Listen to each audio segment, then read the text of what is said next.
if you sell enough homes, sometimes you get escrows that are really smooth, and sometimes they have challenges and bumps in the road. And it could be anything from the agents maybe not working together very well, or maybe the clients not having reasonable expectations. So a good story that I have about a challenging escrow was a buyer that I had been working with. He was a high net worth individual buying cash for a multi-million-dollar property.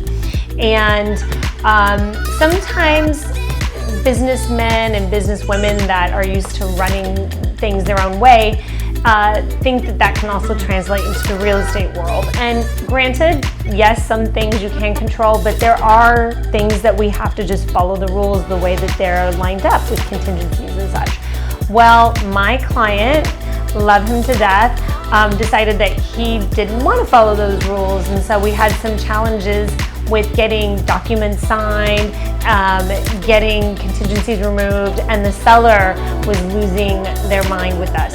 But I think that the trickiest part was in the negotiation, my client decided that he wanted the artwork to stay.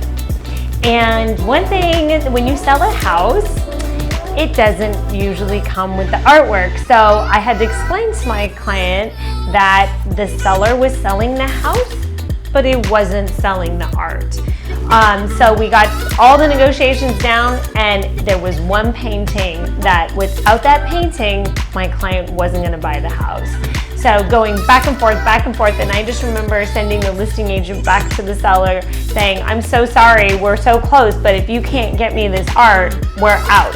And this was a multi-million-dollar deal. So after going back and forth, we finally found a way to come to terms and get it closed.